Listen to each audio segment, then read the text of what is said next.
Hit me. Hit me. What's up, Mike? I'm out of breath. It's fucking COVID style. I just went up 20 steps and I literally can't breathe. So that's a great sign. The gyms are opening up soon. So there we go, man. Flexing, you know? Flexing. You got to flex for YouTube. Wow, I look a lot bigger in this. Dude, right? Yo, the camera adds muscles. Muscles, that's what they don't tell you. Know, and the beard actually is fuller around here. I know. Well, that's good. Great. You can see it. So anyways, thanks for having me, Adam. Appreciate that, no worries.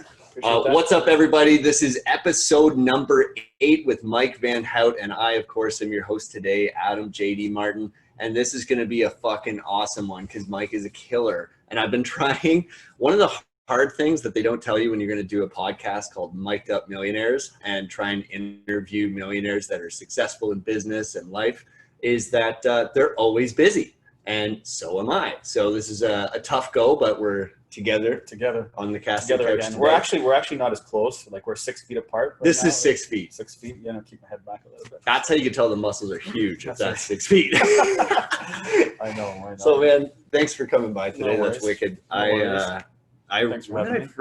I first met you on, I think, a limo tour with Matt McKeever and Jeff Weibo. And we were going around touring some of your larger properties, which was really fascinating. I think you were one of the first guys I met in real estate where I actually was like, okay, you're how old and what the hell am I looking at? Because like these buildings were epic. And then I find out you've got all these other businesses. And at the time you were like a top salesman at Audi and like just crushing it, dude. So different world, right? You don't, I just, in my mind, that you do these things, but you don't put it all together under one platform and see how it grows. It's other people that tell you, it's like, hey man, you're doing this, it's amazing, right? And then you're like, oh, okay, it kind of makes sense. But it's an easy game, man. You just jump in, you buy properties, you fix them up, you rent them out, and that's it, right? So let's not talk too much about properties because Matt's channel is obviously full of properties. So we'll get into some details. I got one quickly on my mind, so I'll talk about it just off the bat for the real estate guys so we can get them off the show. You know, they'll watch the first 10 minutes of it and we'll get the real I'll quickly talk about CMHC because it's on my mind driving here and I want to talk about CMHC is on the mind? CMHC, man. Let's only because I refinanced 2 buildings and I got some money out. So CMHC, so when you have buildings and you say like after 5 years, it's obviously gone up in value, you want to pull money out. So CMHC, if you get a commercial CMHC loan, you pay a premium on how much you borrow, right? So if 75%, they charge you like whatever, 1 point or 1.5 point, and then every 5% above that, they charge you 1% more. So, and then if you go 25-year, there's no premium, but if you do 30-year or 35-year, they add like 0.5 point and 1 point. But anyway, so what you go find a lender or you find a broker. So say for example, there's a bunch of insurance companies that do it. There's a bunch of names like First National. Those type of guys, right? Like your B lenders or so-and-so or MCAP or whatever. So when you commit to somebody, so say Adam, you're a mortgage broker, which you are, and if I want to do a deal with you, you would send me a letter of intent and you'd say, like, you get it from MCAP or CMHC or from First National, you say letter of intent. So my letter of intent came out in February, and in February there was no COVID, right? So my rate, my percentage of rate, I'll just pick a number because I just don't want to diverge exactly what I got, but let's say it's 1% over the bond rate. So the way, for guys, if they don't know, the way commercial works is that it's not your typical, they pick the Canadian bond rate. So if you pick a 5-year bond rate, it's a percentage. They'll charge whatever the Canadian bond rate is. So let's say, for example, it's like 2%, right? So 2%, and then the bank will say, we want 1% more than the 2%. So it's 3%. So, okay, it's fair enough. So in my case, it was a little bit lower than that. And the bond rate at the time in February was fairly low. It wasn't super low, but it was fairly low. So let's call 1% or 2%. So my rate at the time was say 3%. And then COVID dropped. So what that happened was the bank rates took a big nosedive. And then when that did, I was like, man, it's amazing because you told me as a banker that I'm getting 1% plus the bank rate, right? You know what I mean? So I'm like, man, I should get, now look, the bond rates, they've freaking plummeted. So they've gone, let's go from 2%, they've plummeted to 0, just hypothetically, right? Because obviously Europe was talking about negative interest rates, all that stuff. So in Canada, they were thinking about, so the bond rates really took a dive. So really my rate should be 1%. So I closed about a month and a half ago. So call it end of May. And the bond rate was sitting at about 0.5%. So your 1% plus my 0.5%, I should have got a rate of 1.5%. Because I got this letter of intent that you gave me, Adam, not you, but you know what I mean? I got this letter of intent and I should be paying 1.5%. Well, guess what? They came back to me and said, we can't offer this anymore. And I'm like, man, but I committed to you. I could have gone somewhere else that would give me a slightly better rate, but I liked you, Adam, right? Or broker or whoever you're dealing with. Yeah. And you should give me the right rate. But that's not the way the game works. A letter of intent from a bank is bullshit, is basically the point of my story. Because you have to actually, they will hold up their deal as much as they can. I know that we go, this is a once in a weird lifetime where the bond rate has dropped and they can't offer you that and all that stuff. But man, why did you give me a letter then? That's like telling me I'm going to commit to this rate. So I told them, I said, like, what if it went up? What if it went up 3%? Are you guys going to give me the old rate? Well, like, I don't get it. You know what I mean? Like, it's gone down, you're not giving it to me. So if it goes up, what are you going to cover? You're going to support me and give me that? You're not. Yeah. Right. So I should get, if it's gone up, I should get that. And if it's gone down, I should get that. So anyways, the point of my story is one of those lesser of two value situations where it's like, correct, we're going to do whatever works out best. Correct. So, I mean, so at the end of the day, they spoon feed you and they say, look, man, but the rate's gone down. It's better for you. And I get it. It's better for me, but I took the risk. But you took the risk, right? Like you said, you took the risk because you said, well, you give me this letter and this letter is supposed to hold it, but it really doesn't hold it. So the point of the story is the letter of intent by banks are really bullshit until you get a commitment letter. But you can't get a commitment letter until you get CMHC approval, and you can't get CMHC approval until I pick a lender. So, dude, what do you do? Right? Cat and mouse, man. I know, man. This is sort of business 101, especially with large financial institutes or the government, I've found, right? Yeah. This is always the insurance car fucking license game that we always play. It's just at that point, I was like, I'm in a great situation because the rates are low. They're still sub 2.5% in any ways, no matter how it's sliced, whether it was in February or now in May or June, whatever, right? It's still sub 2% or so.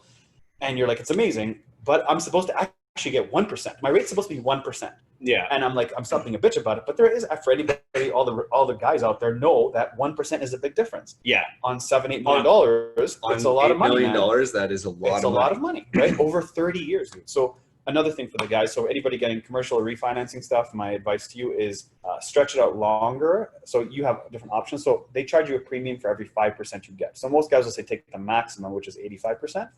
But for me, I said I wanted to stay at 75%, but do a 35-year because every 5 years it's 0.5%, and every 5% bump on the full amount is 1%.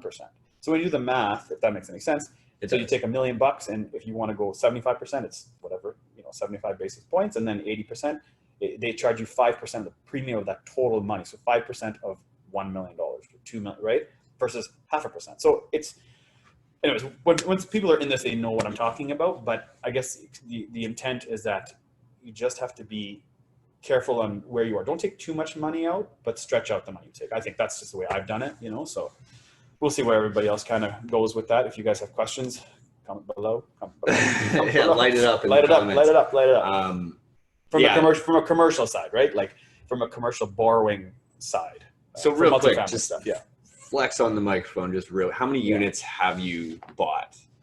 So like now I've been phasing out real estate, right? You know that. Yeah. A lot of people, I'm sort of the opposite. Let's move better on the thing here. I'm kind of the opposite of most people because I've been in the game since 2005. So 2015, I felt in my mind that real estate markets were going to sink a little bit, and they did not. They went the total opposite way. So in that, my mindset was like, I've dealt with BS for like 10 years at that point, and I just wanted to kind of clear out house a little bit. So obviously through the tours that Jeff's done, and through you guys, you all know that I've sold properties to people watching, and you guys as well, right? So I just think that for me, it was clearing things out. But at my peak, I had 144 units. And now I'm somewhere around 90, just about 90, 93 or something like that. I honestly don't, I know it sounds crazy, but because I've been in it so long, I don't, and it's my full-time job, I'm not like diving into it. I don't really care. Like, I went on another podcast I did. This is my second podcast I've ever done. The first one was Andrew Hines because I've had him ask me like a year and a half ago. So I did Andrew Hines, and one of we were talking about mindset and kind of stuff we'll talk about here as well. But one of the things I talked with him at the end, he asked me, okay, now let's talk about real estate and let's talk about the refinance you just did or the values you pulled out or whatever. And what is a cash flow a month? And I have no idea, man.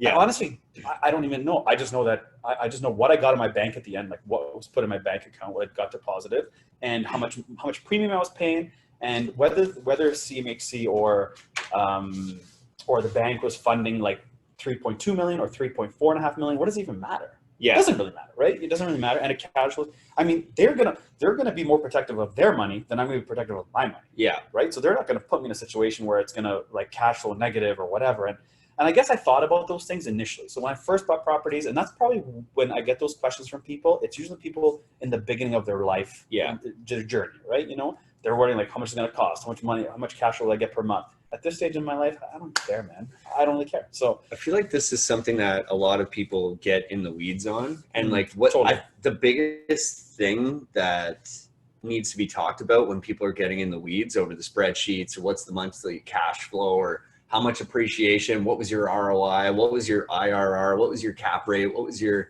all this shit to me is a distraction from actually taking action. Yeah. And because like so many people hide behind the spreadsheet and it's like, oh, but I could get $100 more. Or in your case, if you're talking $1 million buildings, maybe it's 100,000 more. But at the same time, are we playing for today?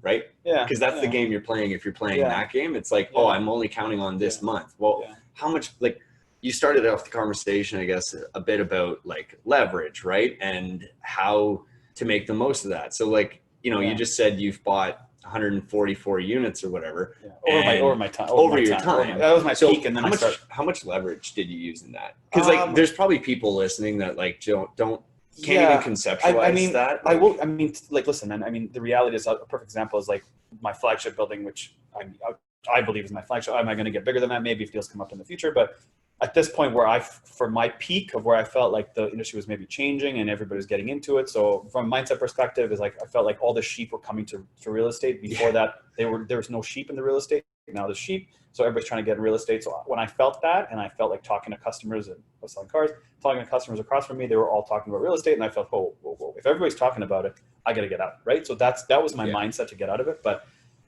as far as leverage goes on specific products, so like I wanted to really do a YouTube video on all my properties I've bought to kind of show how it kind of evolved. So it's tough to explain it over a podcast without taking up 3/4 of the show, right? But like, are you afraid of leverage? Have you been in your career? One of the things I was thinking about when you asked that question was I bought a property for $2.5 million. It's worth 6.5 today. Yeah. So like, and it's been 8 years. So listen to that, right? I bought it for 2.5. It's worth 6.5, but whatever, 6. How can you ask me right now to jump in a $6 million deal when I bought it for 2.5? So I'm like, hey, real estate's crazy. But at the same time, my 144 at my peak was kind of like 75 for somebody today, right? That's the difference. So like your leverage is like, you're thinking, well, man, this guy had 144, but dude, I had 144 back in the day in 2011, right? We're talking like 8 years ago. So how can anybody say like, man, I get it. For sure. I get a lot of props on YouTube and because of the space and, you know, I appreciate all the props you guys give me.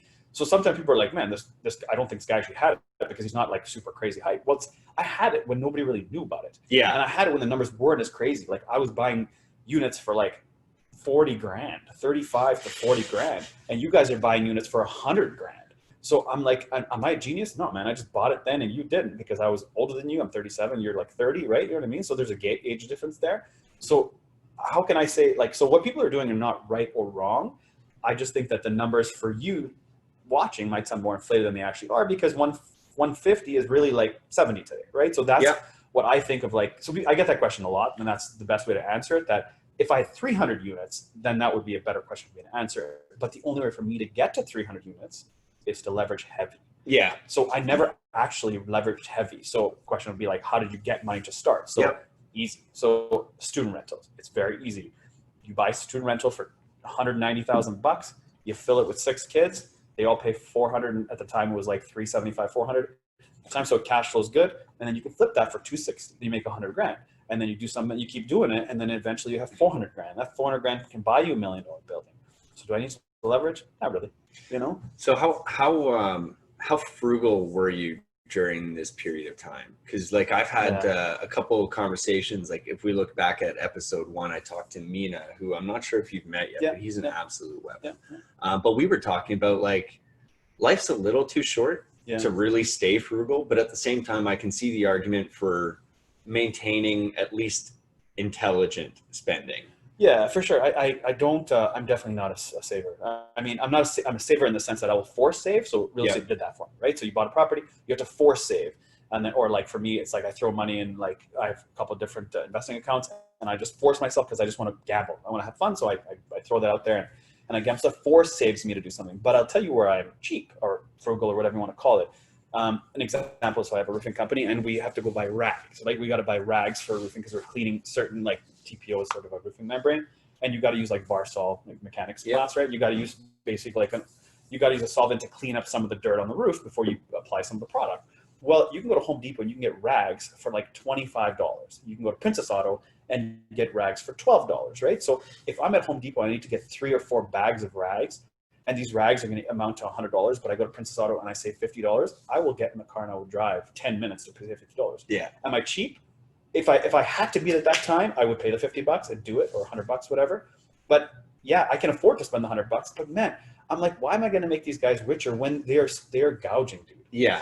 It's like getting these masks. I was at freaking Lowe's the other day, and these masks, these like Chinese made masks. Before, when someone was made in China, they would at least try to make sure that the Chinese light writing was flipped around, that it was all English, that you felt like you were buying something maybe made here. Now at Lowe's, you go there, right at the checkout counter, there's all these, they don't even take out the boxes, dude. They leave the gray box there, all in Chinese, all in Mandarin or Cantonese. They leave it in there, and they don't even separate out. So you got to pick it out of the box, and it's all Chinese and a little bit of English.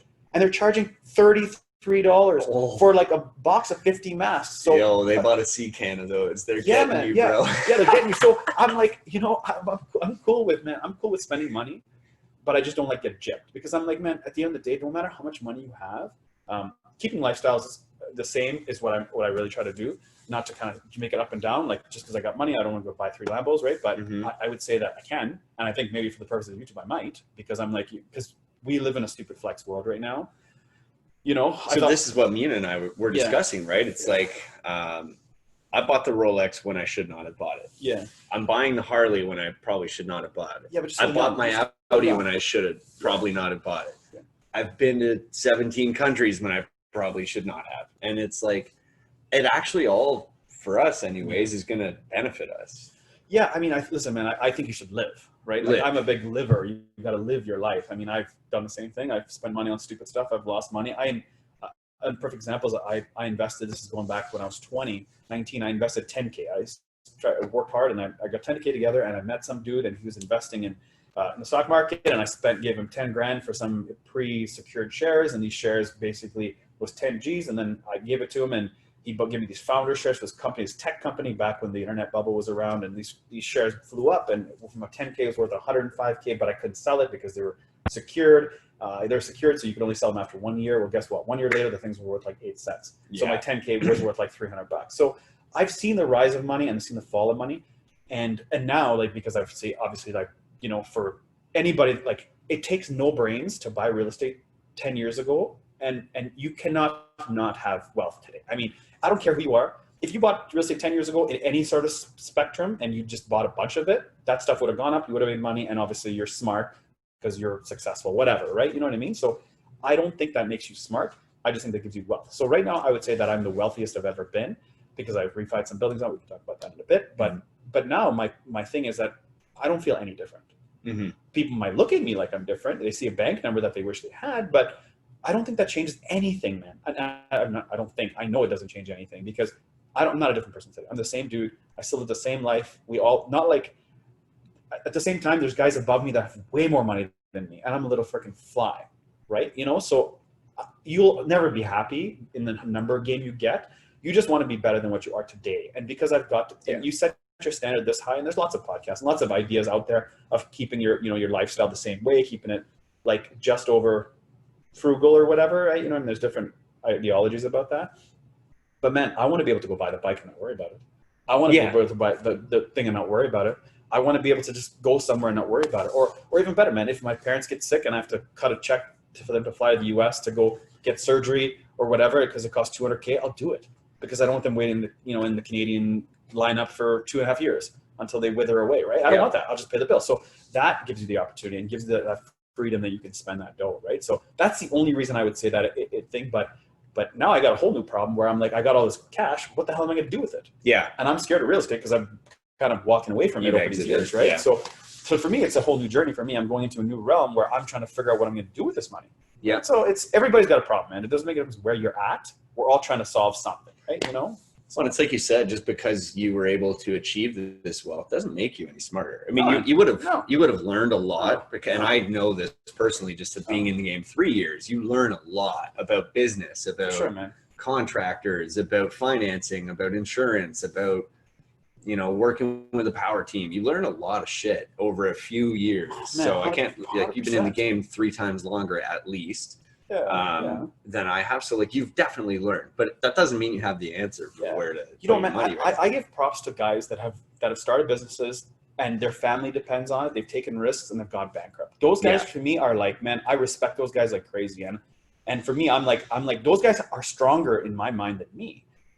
I've always felt like I've gradually started. I mean, I'm 37 now. If I took major risks, I would have probably been where I am today at 30.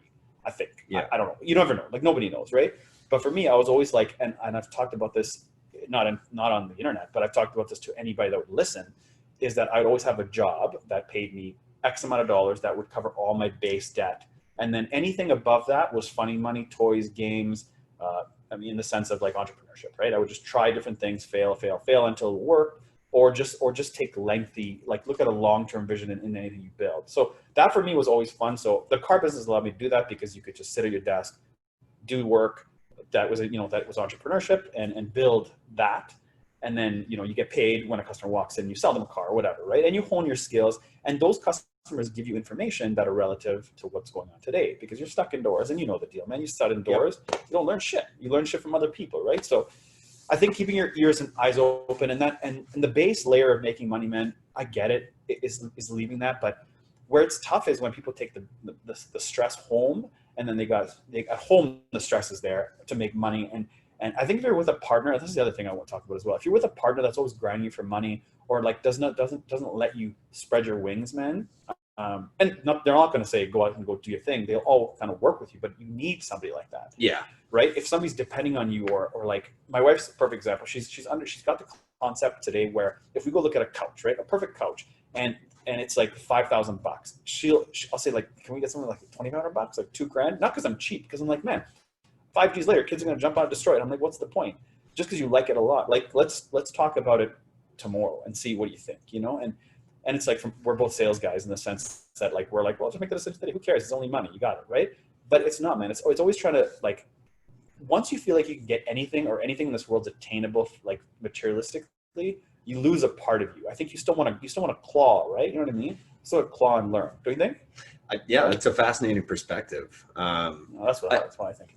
Well, no, that actually makes a lot of sense. And you're coming to me with that information at a time in my life where I'm so young, so hungry, no kids, no anything like that, where I have to be like way more fiscally responsible. Sure. So like right now, I kind of do feel like I can have whatever the fuck I want, which is awesome. But I do expect that somewhat gets, sanded down a little bit as you get more dependence and people like that. For sure. And people that watch your stuff, right? So exactly. Will be the same case. Go ahead. And I have a really young family, right? Like my grandma was 21 when she had my mom, and then my mom was 21 when she had me. Sure. So my family's young, right? So like, I'm not necessarily thinking right now, like, shit, we might have a surprise medical bill or something like that. But of course, they always come when you're not expecting it, when you're the most poor. But it's just like everything else. It's true. But I mean, I'm particularly hungry right now, and I've been converting a lot of my energy into sort of business building and seeing how far we can take it. So like, I started out with contracting. Well, whatever. I've told my story enough on here. But I started out with Matt contracting, then wholesaling, then building the wholesale business. Then I got my mortgage license, which was a very good vertical integration. Yeah. Now, just the other day, formed an interesting corporation that's going to start buying large multifamily. Okay. So if you're selling, I'm buying. Okay. He's not negative. Negative. And then, all of this is to say, like, I'm at a point where I want to be hungry. And for me, some of the material things push me hard because there's not much else I really want right now. So it's just like, I don't know, like right now I'm kind of like, I kind of want a Porsche. I think it'd be fun. Yeah. And so like, that's a random 100,000 expense. Or I could be like, okay, I could have that. but maybe I'll settle for the Cayman. I'll just quickly on one of your points you made. I think the important piece that you said was, so real estate license. So I have my real estate license, and nobody knows that I sell houses. Like, I don't think anybody that I even have my buddies don't even know I sell houses, but I got it. So I'm always talking from a mindset perspective. Is I got it only for one reason, and that was to sell my own shit. And I could research for when I was at Audi, from the customers that walked the door. If somebody said like, "Hey man, like I want to buy a $100,000 A7 fully jammed, whatever," and then I would just geo warehouse them, which is our thing. I would just basically see where they lived, and I'm like, "Okay, but you live in like in a $150,000 house. You're just coming to me to flex because you want to check the cars and you want to go for a free test drive, right?" So that was one thing that would kind of vet them. I could check the geo warehouse, and I could also see from, and then the third thing is I could see obviously what came for sale and what deals there were. I could kind of understand what my properties were worth, right? Ahead of the time. And what real estate agents in the city were actually grinders and would sell stuff crazy prices, right? So that would, to me, at least I get to know the city a little bit better. So but people have asked me to say like, man, when you get your real estate license, do you make money? Do you sell houses? That is not why I got it. And that is not any intent. That's actually probably 10 on my list, but that's number 1 on most people's list. So it's just kind of the opposite of what people think, man. Everything I feel like I've ever said or done is always the opposite of what people think. And my wife would always say, like, something's like, you got some weird thinking. And I'm like, it's not really weird thinking. It's just like thinking that everybody else doesn't think, So I don't know, man. I just don't know, but I've been wrong. Here, a perfect example is like when the stock markets took a big shit kicking for COVID, they've obviously pumped up, and I thought it was just gonna be a little bump, and I thought it was gonna freaking shatter down again, and it didn't. It just rifled back up again, Little dead cat bounce. Exactly, a big dead cat bounce. And I'm thinking like, man, I've got some serious puts or some shorts happening for January, and I'm thinking like, man, it's gonna be short. But again, I know that it's gambling, and it's nothing to do with real business, but I just take the opposite approach of everybody. It's called a contrarian approach. Somebody told me the last couple of years or whatever, but it's the opposite, man. And I do the opposite, and I feel like it's worked so far, and that's what I'll continue to keep doing, right? So, and that's not going to change the way I am, because it's exciting to see if it's worked or it didn't work, and you adapt your style. But that was your real estate kind of thought process of where you've gone, right? And so you're growing, man, and which is awesome to see. And I think that's the whole setup here, right? The whole setup is growing and doing something. And but in terms of cost and spending the money, is that like I know right now I can buy whatever I want. I can go buy $1 million boat. I can go buy a freaking P1 or 2 Aventadors or whatever the hell I want to buy disposably to flex, right, on the internet. But at the end of the day, what do those people bring to you? And I find that the value of a bunch of people just wanting from you, and I go through my DMs and I see people that just all they want is want. They just want shit from you, And I mean, I give as much as I can. But at some point, it's just like, I'm like, you guys got to go through the process, right? Like, you have to go through the process, because if you don't spend that money on the watch. You don't spend money on that, and that's deflating, man. If you got like $7 grand in your bank account and you spend $4 grand on a watch, that's a lot of money. Yeah, right. No, it's a lot of money. It's a percentage of what you have. So I think, man, you have to go through the process, and you got to kind of grind it out. But to be a grinder, you got to take risks, and you got to take risks. You got to lose. Like I told you, the guys I give respect to, the guys that have tried, failed, gone bankrupt with a family, and they still work. Because we live in Canada, man. You're not going to be broke. The government's always going to feed you, right? Legit, so what are you worried about? What are you worried about? Yeah. And you say, I don't have a roof over my head. Well, you've got family, because everybody knows somebody that can't put a roof over your head. All you're scared about is either your wife's going to freaking punch in the back of the head, or you're going to be a loser. But who cares, man? Who cares? Like, I meet people that have a lot less money than me, but they have a great, like, 4 kids and busy family. The house is a mess, but they're happy because the kids give them happiness, right? You know what I mean? And there's some other guys, there are other single dudes that have tons of money, but no family, no real pure relationship. And they're also happy from all the stuff they spend on, right? And I mean, you might be a little bit close to that point of it because you're young, single, and having a good time with your life, right? You know what I mean? But you will transition to that. So you just got to figure out where in your life you're most happy, right? So I think, man, mindset is key, and dollars, obviously, which is a dollars Millionaires show. So let's maybe get back into that a little bit more as opposed to the soft shit. But what's your why?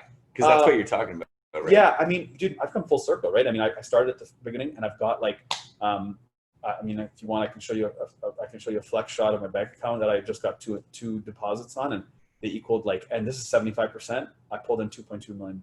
That's sweet. So I got $2.5 million just on liquid. Just liquid. Yeah. Just on one corp, just on these buildings.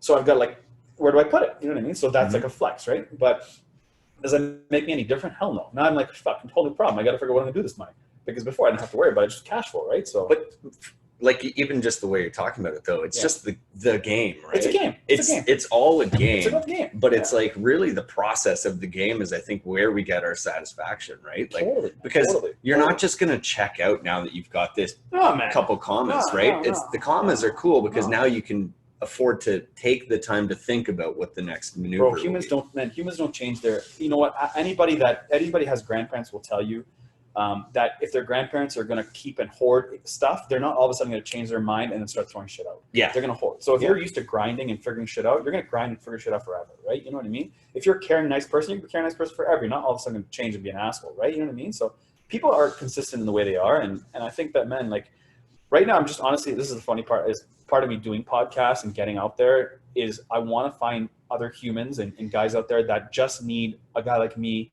to partner up with to help them push their next business. Because I do have lots of business in my mind that I want to do, but I also need support.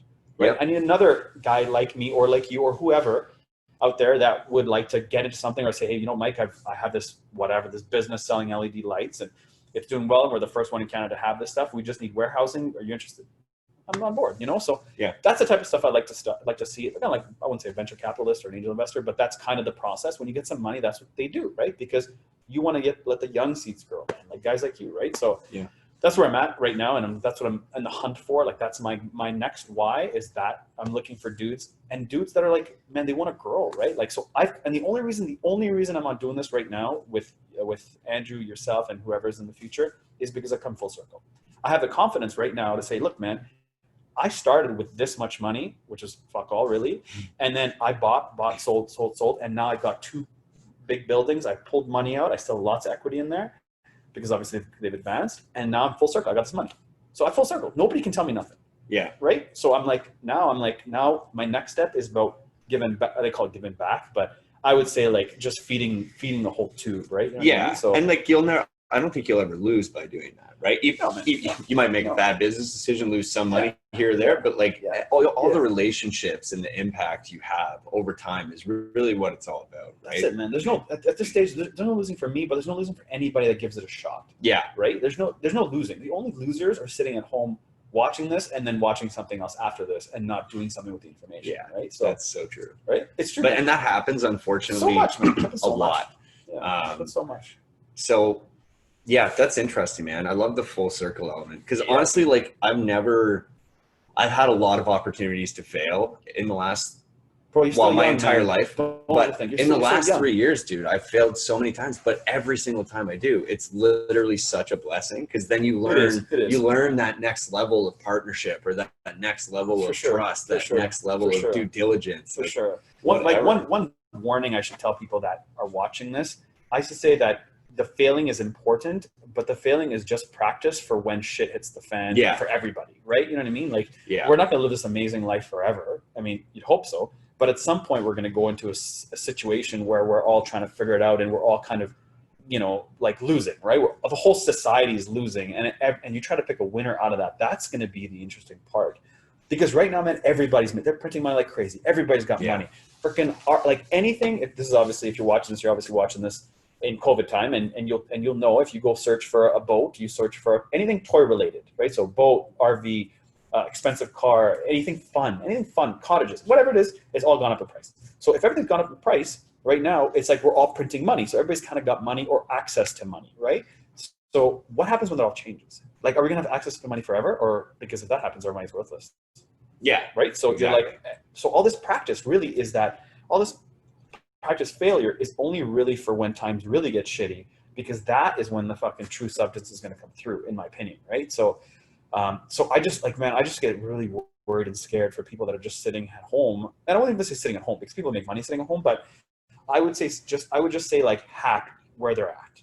Like if people say, man, I'm happy where I'm at, and I say that too sometimes, but the happy where you're at, when I say it, I'm like, what the hell did I just say? Why the hell am I happy where I'm at? I'm not happy where I'm at. I'm trying to get better. Yeah. You know? So yeah, man, I think that's the whole like grind, like the whole like keep moving mentality, right? So or keep the system you have, but just tweak it and make it better, right? So I don't know, man. I just feel like I sat it. So I bought a trailer for anybody that doesn't know. I bought a trailer because you can't travel anywhere right now, right? So I bought a trailer to just for the fun of it, put behind my truck and pull and go to a campsite and or whatever campsite, and we're sitting there for 2 days, and I kind of got bored, and I'm like, I don't know if I can live this life, like sitting here.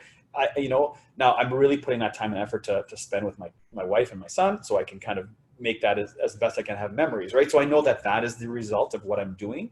But from a gangster entrepreneur mindset, it's tough, man. It's tough, right? So I'm sure a lot of dudes that watch this are like, man, but I have to spend family time, and how do I make family time work in that work? But I would just say try to involve them until they really hate it. Yeah. What point was that? When did you find that out? I think the whole key is that you got to get your partners involved in what you do and then they can see results, right? When they can see results, then they can kind of be on board and support you, right? Yeah. So that's key. And I mean, like, I know a lot of guys that are in specific spaces with women, and they're not part of their whole core, like they're not involved in it, and then they find like, oh, my wife's not interested. Well, man, she has got to see some results from it first, and when she sees results, it might make more sense to her. So one sec. You keep chatting. This is crazy. Nobody ever rings the doorbell here. Oh, no worries, man. Drink some water. Take some water. Let me get some water. There's one out there doing holes by the side of your house. Okay. And there's one they're doing the correct spot. They don't have your property survey. Certain things have to be done at the property line. No, you don't understand. Yeah. Go for it. I'm just gonna guess. I'm just gonna guess, yo. I'm just gonna put holes everywhere. I hope the mic grabbed that. This guy just shows up at the house. We're here at the mansion recording today. He's like, "Hey, I'm drilling some holes. Do you have your property survey?" No, man. He's like, "Okay, well," I was like, "I'm just gonna guess." Okay, dude. I'm sure it's insured. Go for it. Yeah, man. Go kill yourself. So. That's fucking, dude. That's wild. That never happens. Well, anyways, we're back. We're back in business. We're back in. If you're still listening to this, you're just as crazy as we are. So yeah, man. So that's kind of the story. I think just keep grinding. Keep grinding. But for me, selfishly speaking, because this podcast is about me. Sorry, boys. Hey. No, it just putting, like, I was saying this on Andrew's show as well, but it's all surface level. So everything I do is surface level. So I explained to him as like, you have a whole bunch of pools, and each pool is a different business, and I don't dive into the pool really deep. I just surface level it, and if it works, I go a little bit deeper, but I stay always close to the top so I can get air to breathe. So that's the easiest way to put it. So anything you touch, don't go full circle, full in, for me at least, right? Because I'm all about like multiple streams of income. And that's the other thing when people ask me, they're always like, man, like, how do you not know your numbers? Or like, what, how many properties? And they're so into the property game because they are only thinking that that's their deep end, right? Yeah. Property for them is their deep end. For me, it's surface, and it's done well, and it's bought more. But I would say that it's I don't care. It pays the bills. It doesn't drain me every month at all. It's the opposite. So for me, I don't think about it. Now, if it was draining me, I would probably more deep end to try to cure those issues and then come back to a floor, right? But everything. So anyway, so this shirt I'm wearing, it's called ACCELER8. So this is a YouTube channel that me and my buddy Ian we're doing on cars. So we're reviewing cars. I left the car business in December because can I talk about that? Is that cool? Yo, dude, the description, by the way, anybody listening at home or watching, if you can't see this sick shirt, will be in the notes. Yeah, subscribe. So quick thing so I worked for this car dealership at Audi for 10 years, and essentially what was happening was I was getting management was trying to make we were kind of a small and pop dealership, and then we tried to become a bigger dealership. And what happens with that is you want the structure. And what structure does is give people ladder, like the climbing ladder bullshit, right? So I never wanted to be a manager. For me, I like the communication of humans, and I like to talk to people and stuff like that. So what was happening you get to a 10-year mark that I was with them, and that specific dealership, and I got to over 1,000 customers. So for me, I feel like I graduated. So the next step for me was either in the car business was a manager, and I'm not a manager guy. So I told them, I said, look, guys, I told them in September. I said, look, I'll give you a month to think about it, but I have this YouTube channel that I've had for about 6 months now, and I get about 6 million impressions from it. So I get a lot of traction talking about Audis. And I want to basically, I can dominate the 25, or say 20 to 40 age group. And I just want to really focus and hone on these people and work from home on the internet and just grind the internet game for cars, right? And once that's done, and I'll only come to the dealership by appointment only. I don't want to show up at the dealership because I've been there the longest. I'm the youngest, longest serving Audi sales guy in Canada. So by being this person is that anybody has questions, they're coming to me, and I'm free, man. I'm free information, right? So I'm constantly getting all these free questions that people want. And what was happening was that like anybody came to service or anybody walked through the door or bought a used car. Perfect example. A guy comes in, buys a car from his buddy or whatever, and then needs to figure out these buttons. What do they do or whatever? They come ask me. So I got fed up. So I said, like, I'm just done talking to freaking people for free, you know? And it's not that it's free, it's just a waste of time. I'd rather invest my time in like all these other things that I'm doing, right? You know what I mean? So I started work from home and be more effective in what I was doing. And work from home and only come, like if I had 10 appointments on Sunday, I'd show up. So I approached them, told them all this information, and they said, negative. You have to sit at your desk, and it's selfish for you to think that you can just work from home, part-time, whatever. And I said, I'm 100% commission-based. There's no point to me working any other way. Like, why would I not want to sell it, right? So, and like really what I'm hearing is like, this was lacking your why, right? Like this was lacking impact. Like this was not changing anybody or helping anything or moving the needle. No. I mean, I just saw like, it's better for the clients. They show up when they want. It's better for the dealership because I'm commission-based. They only pay me when I sell a car.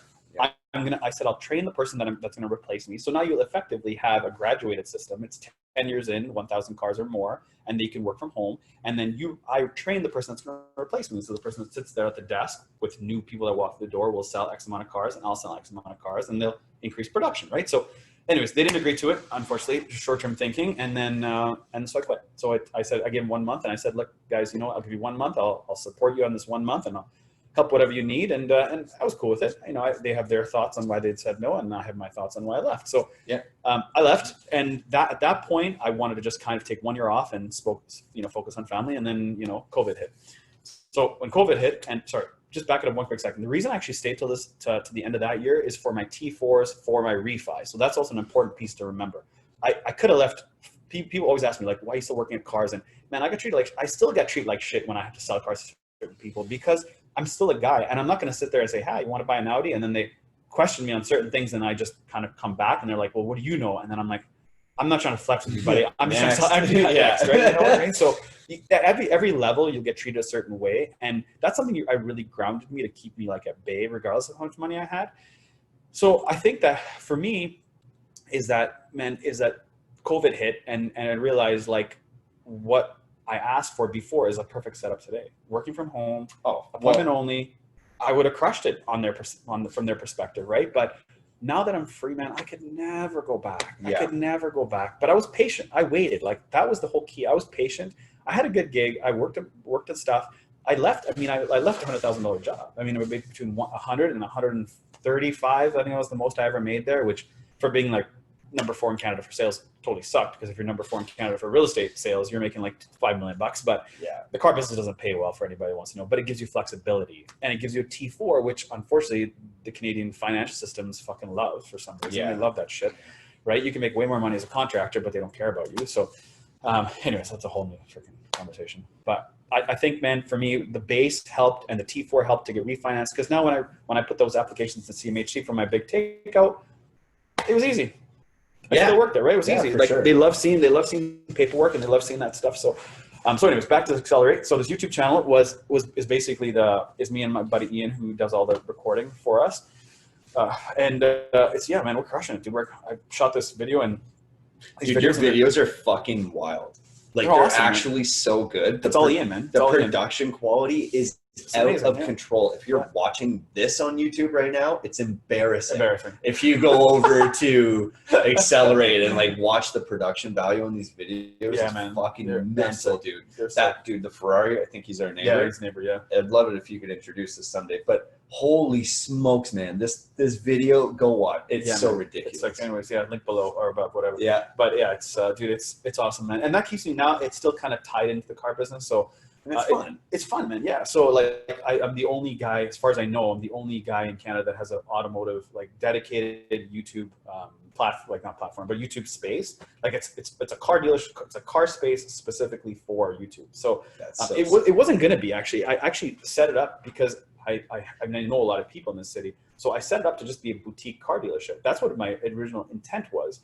And I applied, and I got all my paperwork to do it and make it. And I might do that in the future. Like once the YouTube channel grows to a certain level, I might just kind of, do some boutique cars, or any of my viewers want to, have a unique car they want to offload, they can consign it. So I might go down that path, but right now it's just a beautiful space and we're doing cars in it and we're reviewing cars in it, right? Like that's what's really cool about entrepreneurs and like maverick types like us is actually the last time you and I had lunch, we went out for tacos or something, and you were really excited about that, that paperwork and that getting that accepted. But at the same time, like, I think not being married to specific ideas as your interests and as your why changes is a really cool.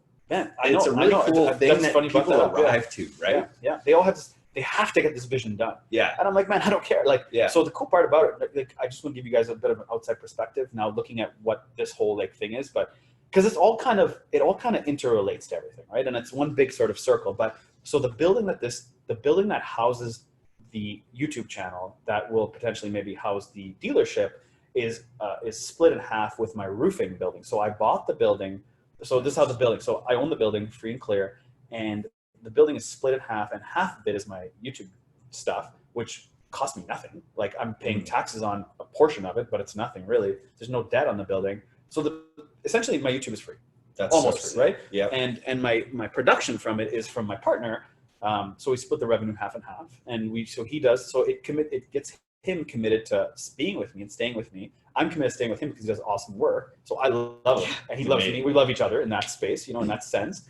And then like as YouTube grows, we get excited about it. And now, so now instead of going to dealerships, because I used to just go to each dealer and say, hey man, can I get a car from you to review? And they were just looking at me like, well, we don't know much about you. I just said, fuck it. I just went directly to manufacturers and I said, like, this is one video we should do. Dude, that's sick. Yeah. And the cool thing about it, man, is that like anybody can do reviews, right? And I'm not the greatest at it, but what I can do that's a little bit different is that by going to a manufacturer, I can criticize the product.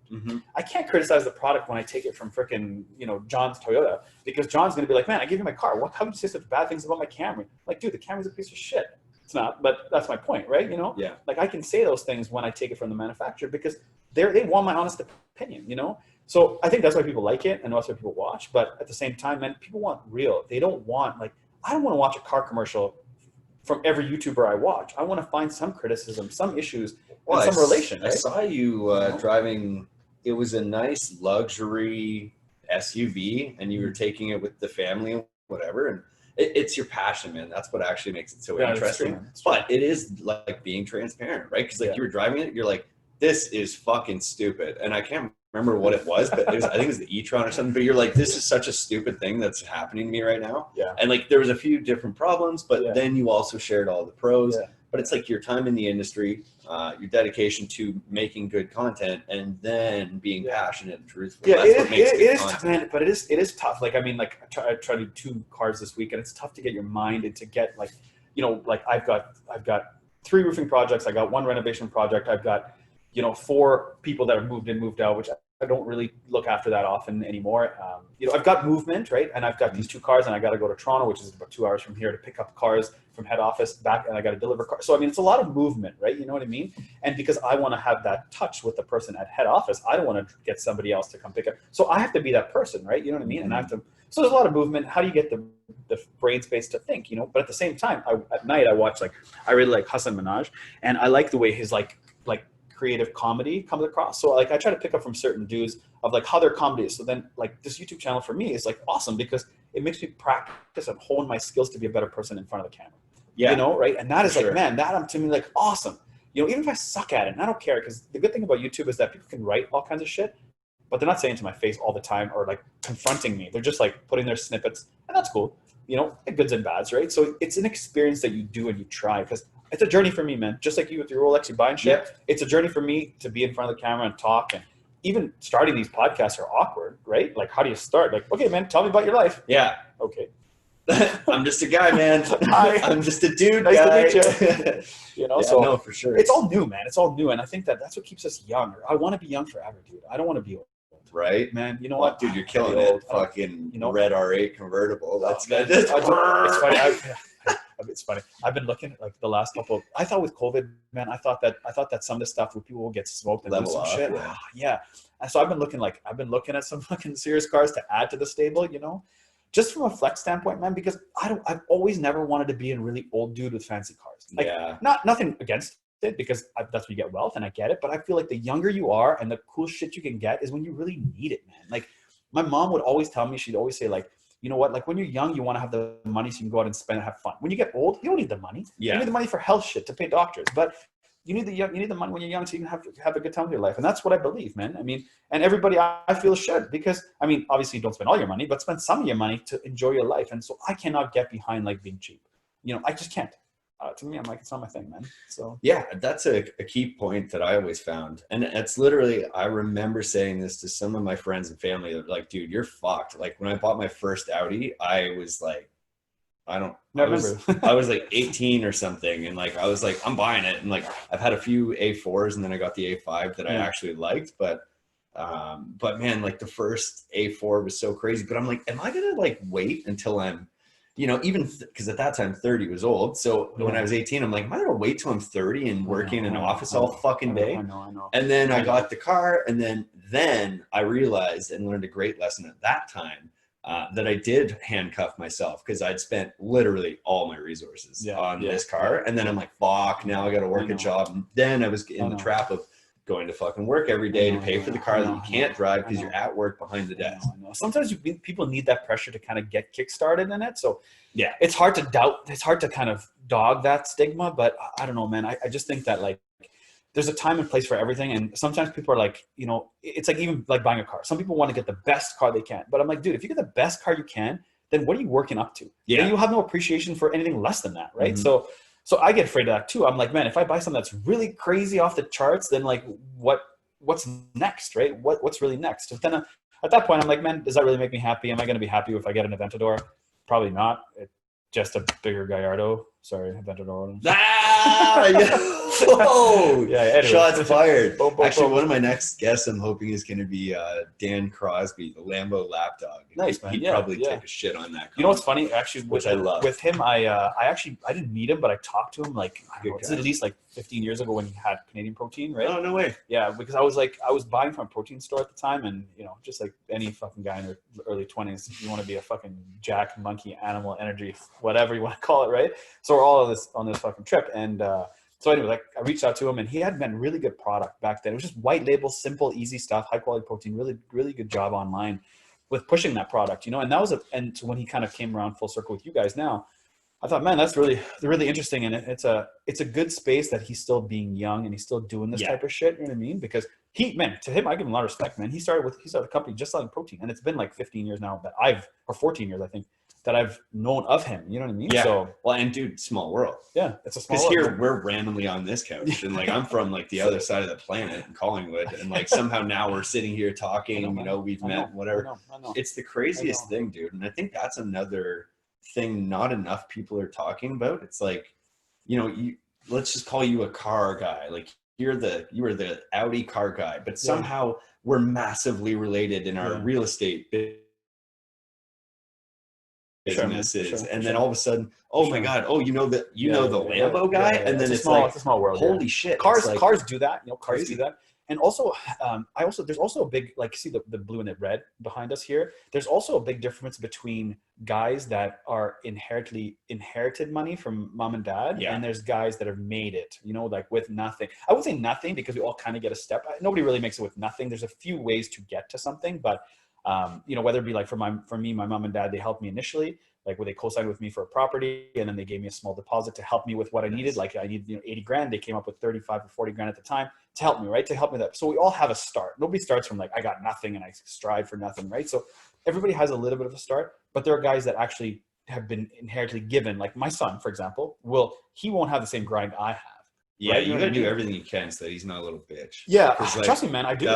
It'll suck, man. It eats you alive so I try to make him grow. But my point with the story was, I was thinking about when I was driving here about like self-made versus like not self-made, right? So that the Lambo, you know, Dan is his name, like you said. Yeah. I give him respect because he's a guy that would be like self-made. He started with, I know for a fact that he started with a small protein company and now he's freaking ginormous, right? Mm-hmm. So awesome for him. And now obviously he's taken the tail up, but to me has more wealth or more weight behind it than a real estate guy like me or other real estate guys that just bought real estate and then it's gone up in price and we've been money. To me, I mean, that's boring. You know, I get their systems in place and all that shit, but to me, like a real business to me excites me. And now it might be different for some people watching, but for me, like real core businesses, like with you guys, and like, man, you guys came from nothing. Yeah, straight. legit. Like, you know, you got, and you're not finished. No. So, no. I mean, you know, you're not finished. And are you guys billionaires? No. Are you at the point where you're happy? No. So I think, man, is like the ones that are, and I'm not saying that all people that mom and dad gave them, because mom and dad will train them a certain way, but there's a lot more guys with money that have been given money or been given the start than some other guys, you know, that have not, right? And those guys I would find would need more credit because, man, they started with nothing. And to get to that point is a lot harder than if you have already a base layer, you know? Well, so the failures are more expensive when you have nothing. yeah, man. And then Like, also the timing of it, dude. The timing of it, like, it's hard. Like time is everything. You can quickly adapt if you got dope, right? Yeah. You can quickly adapt, and you can put. It still takes balls, because I mean, like, I can tell you now that I got some money. It takes some balls for me to be like, oh, do I want to spend this much money on this little project? And also the percentage of the money, right? So like, take $1 million. Like, how much of that money are you going to invest in something? Like, what's 10 grand going to do? Might do a lot, might do nothing. It's so hard to gauge. I found it was a lot easier for me to kind of cope with it when I had less money. Yeah. Because I can grind, I can see it end. Right now, I'm like, makes sense. what's my end, man? Am I gonna take this 2 million, make it 10 million? Am I gonna take 2 million, make it 0? Yeah. Right? It's hard. So I would like. But that's why you're involved right now in such a passion project. Yeah. The yeah, cars, totally, right? Like totally. that makes so much sense Totally. from like a game perspective, right? Like, hey, why don't I just do what makes me happy? And then what I suspect is something will come across your desk that you're like, that's fucking cool. For sure. Let's invest. And then all of a sudden, exposure, man. maybe Opening you are doors and putting talking out to people, bigger pieces of your wealth out, yeah. right? Open to people, talking to people, and just doing little projects. And part of the YouTube game, right, like I said, was to kind of find people that are working on something that maybe need a push, right? Whether it be money or opening up a store or whatever, right? You know what I mean? So, like, what I'd really like to know for people watching is there's obviously going to be a commercial real estate is going to get hit in some way, shape, or form within the next year or 2 years or whatever, right? So when that does happen, what are we going to put in those spaces? Like, what are we going to put? What are we going to build to put in those spaces? Because I want to be part of a project that's going to incorporate that, right? Yep. So I'm excited. So if there's anybody out there that's going, like, digging for stuff, reach out to me and just tell me, like, or work together, whatever, right? You know what I mean? Or brainstorm, because, man, I mean, we're in for some exciting times. Maybe not financially exciting for a lot of people, but we're getting some exciting times of where the world's going to go, because it's a bit of a shakeup, right? So yeah, well, and a shakeup, you know, discounting all the unfortunate shit that happens in it, it's fun, man. Like, we're going to see some massive shifts, even like what you were saying. Like, is the car salesman really going in to sit at the desk now every day? I don't know. Probably not. You know, for mortgages, for me, I can do them for sure anywhere in the world now. Yeah, I can do wholesaling almost anywhere in the world now. For sure, man. Build a good team, right? I never really need to be anywhere, which is fucking awesome. And like, you can control these massive businesses from anywhere now. Like, I'm often just in Toronto now, and it's like I run all my meetings, and as long as that happens, everybody's good. I know, man. You got to stay on it, right? A question that came up as you were talking: who are some of your mentors? I honestly don't have a lot, man. It's hard to say, but I'll say in the real estate world, like, an example would be Tim Ferriss. Obviously not a real estate guy, but we all kind of know Tim Ferriss now, right? Most people do know him. I think obviously reading the book was like, it gave me some blood. I'm like, wow, there's something different than the regular. What? That's crazy, you know? Now kids all believe there's something different than regular. So now it's like, what's the new regular, right? So so that's like, that was a mentor to get me pushed, right? To be like, oh man, like, there's something different. Other guys, I just look at other guys' lifestyle. So I have a buddy who, he does like some repairs and stuff. He's kind of a handyman. He's been divorced twice. He's just kind of like a free spirit. He's a mentor in the sense that he just doesn't care about, not caring is a tough way to put it. He just is just free. Like, he's a happy-go-lucky guy. He's always happy. So he's a mentor for me of like personal happiness. You know what I mean? Appreciation. Yeah. He just doesn't care, man. He doesn't take anything seriously, you know? So for me, I've kind of incorporated that. Then I have another buddy that was like, man, like, I don't think you should spend this money on this at the moment. I think your way you're running is wrong. So really, my mentor is everybody. Like, my mentor I could meet 3 days from this podcast launching. That could reach out to me and say, hey, Mike, man, I saw this thing. I just really think that you should take ACCELER8 into a slightly different, you should put, you know, I watch your videos and I think you should add this. And then I build a relation with that person, and that person helps me in the future. So to me, that's a mentor in that space. So I don't think there's one mentor, man. I think we all have multiple mentors, especially if you're doing multiple businesses, right? You need everybody's help. I can't run this shit by myself. You know, I can't, man. I'm doing a project. I start a project and I'm like, man, do the drywallers go first, or should I get the painters in on this room, or should I get the drywall? Like, I need a mentor. I need to know. And my mentor could be freaking YouTube. So for a lot of kids nowadays, YouTube's their mentor.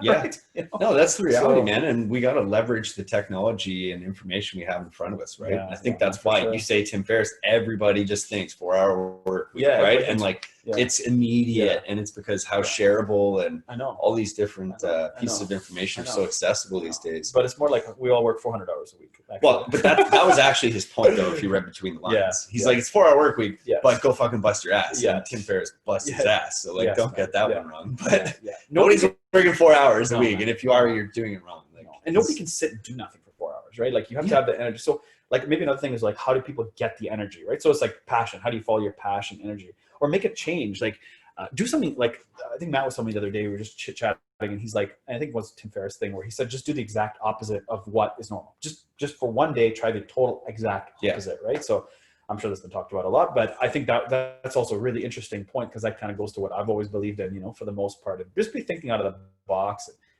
It's hard, man. Society just pushes you a certain direction though. So I don't blame the people that have been doing it this whole way. There's nothing against them or whatever, right? You know, it's just this way society's built, man. Right? Don't you think? Society's fucking lied to us. you society's got it a little twisted for sure. You know, right? For their own, But for their own I merits, do right? think So- though that there is a little bit of danger in how many people in, for example, my generation are just like, oh, I can have anything and I never have to work and it's super easy and whatever. And then they get like this weird like ADD thing Yeah. where they're like, they can only ever do one thing for like 6 months to a year. Which it has value because you're sampling and learning from each one of those opportunities, which like, okay, I'll give you credit there. Correct. But then like realistically, I run into this again, just to tie it back to, I can only share my for sure, experiences, for sure. but with people that want to get into real estate or want to get into wholesaling real estate. And they're like, I'm going to make $1 million this year. And I'm like, okay, that's fine. Like you absolutely can. Now, the odds of you doing it based on the activity level you're willing to put forward is very, very, very unlikely. And the reality is like, it's fucking hard work. And that's not native to wholesaling. Yeah. Hard work is in car selling. It's in roofing. It's in contracting. It's in whatever you want to do. Yeah. But for me, what I've always found is that it usually helps to try and be the best in that space for the time that you're there. Yeah. You don't need to go as deep as, so like you said, surface level, but I think what you really mean is like, be the best at what you're good at. Correct. And then fucking employ or pay whoever else is going to actually take it deep if you need to go deep. Yeah. I mean, one thing also, what I was saying is that you're also getting to a business that's relatively new, right? Yeah. You're not, I would say you're not really reinventing the wheel. You're actually starting a kind of a new wheel. Yeah. You know what I mean? So I would say that I would go deeper for sure. So I would maybe backtrack on a little bit of what I said because you're starting something new. But for me, I'm starting something that's already been done, right? It's just that I'm finding the gaps in it to clean it up. Yeah. To do it, right? So it's just like making ketchup in a prettier bottle. Just because the bottle, right? Because you're still selling the same shitty ketchup, you're just making a prettier bottle. So that's what I mean in terms of like staying level. But also one of the things to me, man, is the mindset. And I'm a big mindset guy. And mindset in the sense of like, why am I doing all these things? Like, I get questions of like, don't you have enough money? But it's not the money, it's the mind. Think about this. If you're stressed, like I try to explain this a lot, but if you have 5 different businesses or 3 different businesses or even two different, uniquely different businesses, and you're stressed in one, you can just take your mind and shift it over to this one. And that's a totally different set of problems. And that'll take the stress away from this original one.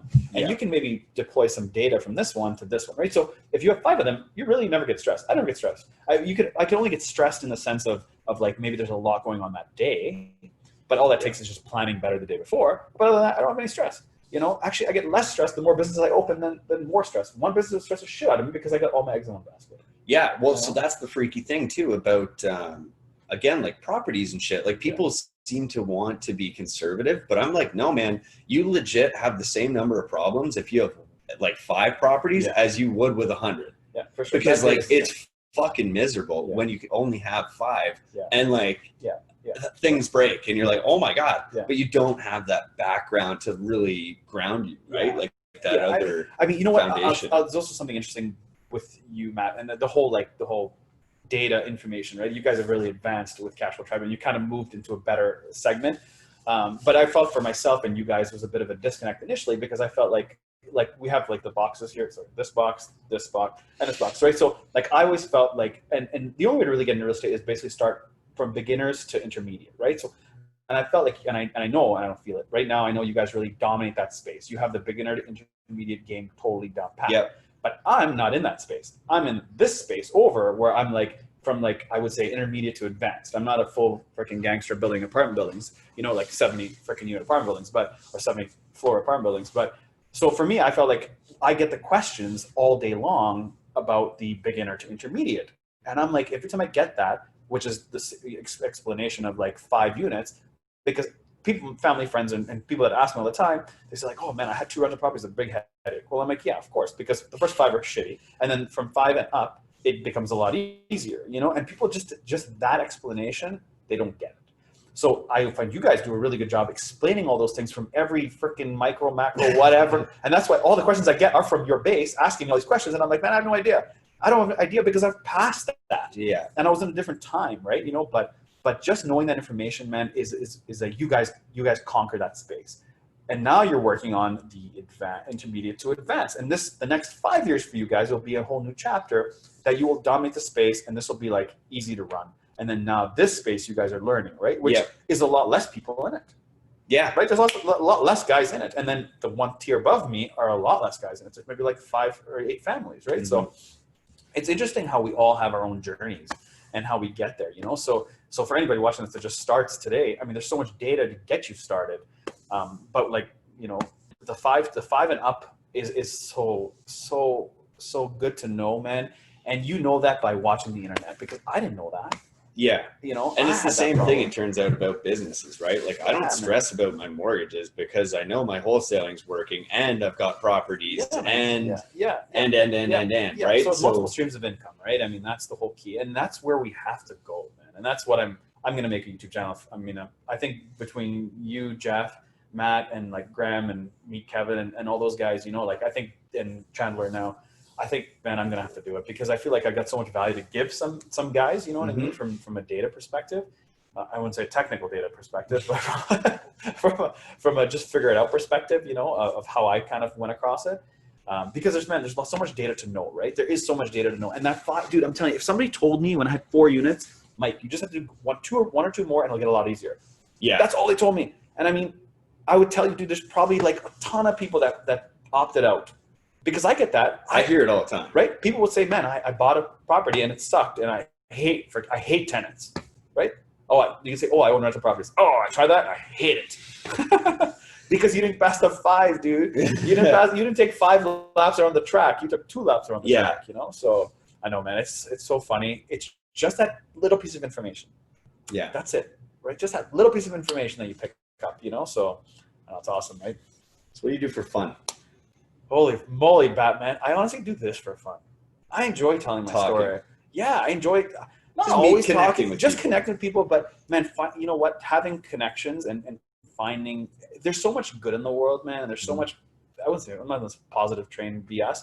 I'm just on the try to watch people's path and see if they make mistakes. So what really irks me is when people make mistakes, and I mean fundamental mistakes that I know for a fact are wrong, right? You know what I mean? There's just those obvious mistakes that are wrong, and it just fundamentally eats me. So I know, man, I've talked to so many people over the years try to change their minds on certain things and they don't. And like, I see it in roofing. I mean, roofing, I see it fundamentally, and I'm like, fun for me is to try to educate people and change their mind, or at least get them to crack their mind a little bit open. So that for me is fun, to watch people understand where like, man, you're making a mistake. I wouldn't say a mistake. Maybe it's a learning experience, but for a roof, it's not. I'm like, dude, you hired this guy and he did the wrong thing. He tried to mix a single, like you try to like a single swimming pool liner is like some of the roofing stuff have a swimming pool liner. So if you take a swimming pool liner and use it on a roof and try to connect it to another roof that's tar based, well, a swimming pool liner and tar do not mix. They do not stick, hold, but you hire somebody to do this exact thing. And I'm telling you, you're making that's a mistake. There's nothing about that that's right. So to educate somebody and show them that is a mistake is a win for me. And I feel like that's quote unquote fun, right? You know what I mean? But fun I have, like, I love house music. So for fun for me, I'll just put my freaking music on in my shower and I'll just dance in my shower. That's fun for me. It's my own time, right? My music in the car, like when I get these cars to review, I'll turn it up, you know? I mean, I do have like issues sometimes where I'm like driving in my car top down and I'm loving life, but I also see people that are not as well to do as me, and I feel kind of like weird about it. You know what I mean? Yeah. There's an introspect that I look and I'm like, man, he's not as off as me, so I'm well off or whatever you want to call it, and I feel bad about it, right? You know what I mean? I feel like I'm flexing the people that can't afford it or whatever, and I feel like a freaking dick, you know? So to me, that's less fun, but I do it because I just love the car and I enjoy the outdoor. I love being outside. Like I like the convertible aspect of it, you know, but that's fun, right? You know, but I think we all have to have our fun, man. And if you can't have fun, you can't laugh about it. Dude, I'm super into the having fun part, because like that's what keeps me actually going like a psycho all the time. Like why else would we do it? Because like I've actually had a really hard time trying to figure out what the point is, and I really don't think there is a point. Like I honestly think you just do it and then you do whatever you want with that results of just doing it. So like, because there is no point, man. And I talked about this before already, but like when COVID started, I thought about, interesting, like the world generally sounds like it's shutting down and slowing down. Maybe I'll try that out. And just like you and your camper, dude. I was like fucking, but I like somehow stretched it out. It was like 2 weeks of just like basically partying and like doing nothing. But I was like, this is fucked. And so then I'm like, this is like horrible. I need to be moving. I need to be building. I need to be exploring how to make my guys better, my companies better. Like it's a reset. You're doing a reset. It was a reset. But I mean, I think the important part is like not to go to that crazy extent, but like every day, right? Try and do something fun. Like go to the gym. I like shooting. So I've got some sick guns. And go you're a man's man, buddy. Indoor shooting and stuff and cars and like this Harley, like stuff like that, man. I love enjoy your life, man. What you will find though, and I mean a lot of guys probably watch this can relate, is that your friends will change over time. The more successful you become or the less successful you become, your friends will change. I think that your friends will stick around you the less successful you become, and the more successful you become, your friends will actually leave you. Because what happens is that you change, man. You just want more out of life, and I just don't have time to waste on. It's such a bad thing to say, but I just don't have time to talk about mundane shit. And I mean, like for sure, like people are like, man, but you've known this guy forever. I know, man, and I love him from a but he hasn't changed. But he hasn't changed, and I'm this fucking guy's doing the same shit. He hasn't changed, but at the same time, I still love him like a brother or whatever. And I feel like I can call him once a year, and I'm like, that's all I need. That's all I need, and he needs. And I'm like, dude, this is like a perfect example is this: when some dudes get a girlfriend or get a new girl in their life, they're freaking MIA. They're vanished. They're gone, right? You know what I mean? Because they're working on their business, on their girl, right? So it's the same thing for me. Unless you're in my business, or not even my business, but in my context. And dude, I have like a ton of business. So if you can't find something to correlate with me, then something's wrong with you. Yeah. But, you know what I mean? It's like, but I feel like, man, all I need is a 1 year, dude. I don't talk to you for 1 year. I can shoot you a quick text or I can call you. That's all I need. I cannot deal with too much emotional people that need my like emotional love all the time, you know. So those friends, they will move. They were really good when you're broken and you need mending, you know what I mean, or you don't know where you're at. Those people give you a lot of time because they have a lot of time for you. But when you're busy, you're like, man, I just don't have a lot of time for you. And it's no disrespect to you. It's just more like I need to focus on me and build me right now. You know what I mean? And sometimes, man, you lose some friends, right? So that's the problem. You become more successful, you lose friends. So I'm sure there's guys out there that have felt this, you know, and just changed friends, man, because that's a whole new thing, you know. So that's why, like, now it's just about educating people that want to learn it, right, and want to be better at their sport. Right? Well, one of the challenges with the changing friends things is it's really awful when you want it more than they want it, and like those people, you know, like you were just talking about. You know, you see them make a mistake, but you're like, dude, I know that I want this more than you right now, so it makes it really hard for me to buy in, because that's a bad investment. It is. It comes full circle though, man. People that make mistakes or whatever, even in like in the roofing thing, I'll just say it. But if they do make mistakes, they'll come back to me like whatever a year later and say, "Hey, man, you were here last year, and this guy screwed up," and they realize whatever, you know. And I'm not always right, man. I do make mistakes, and obviously I'm human, and I want to learn from people. But at the same time, man, like, you know what? If you do multiple businesses and you do multiple things, then you'll figure it all out, right? You know, you'll figure it all out. It's just like, man, it's just like guys that are single that are dating. If you're gonna date one girl, you date like 3 girls, and I don't mean to sleep with all 3 girls, but you have to go see different personalities and see what's best for you, right? You know what I mean? So it's just like businesses. I have 5, 6 right now. I'm on 5 solid ones, and I'm kind of toying with the 6th. But those businesses get me to understand there's a whole array of thought processes, you know, and that's my real push, man. And that's the only way you can, easiest way to think about this: 25 to 40 grand a year. One business makes 40 grand a year. You have one business, it's 40 G's a year. You have 5 businesses, it's 200K a year. Yeah. It's that easy. There's nothing more. That's the most basic freaking fundamental thought process you can get, you know? For sure. So, or you can have one business make 200 grand a year, but then next year might make you 100 grand. So I know like the obvious question, I can already see the comment, time management. Are you just living out of your calendar or? So we're still doing this as time management? Oh, I was like, somebody commented already? yeah, they're on to us, man. Shit. No, I can see the future on this podcast. Okay. Time management. How do you deal with it? How do I sort that? It's hard, man. Are you using a calendar? Oh, dude, man, I've been making so many mistakes on that. Yeah, I've started to really use a calendar. It's a growing pain for me, man. Like because I've had Audi and I've gone to a desk and I've sat there. Now I don't have a desk. That's why I wanted the delership, so I can go to a desk, right? Yeah. So now it's just I use my phone, I use a calendar, but I've made mistakes. I've booked appointments. So I've just in the last 2 months, a really good contact of mine set me up with an HVAC guy to meet up at a project I'm working on. And he told me on a Wednesday, he wanted to meet up the following Tuesday at 11. Well, guess what? I forgot. Yeah. And then obviously the guy hates me now. Oh, he doesn't hate me as much now, but I've kind of trying to mend that relationship, you know, but the guy tried to call me and I was on the phone with a city and I had like freaking COVID. So group conversation on a phone call, whatever. I couldn't get off this phone call. And my meeting was on the exact same time I had to meet him at 11. Mm-hmm. He was at 11 waiting for me. And then he was calling. I couldn't pick up the phone. I didn't know who it was at the time because he didn't call me from a number I knew. Yeah, that happened, man. And that happened. That sucks. And it eats me alive because it's shitty and I hate missing appointments, you know? And it eats you, right? You know what I mean? Yeah.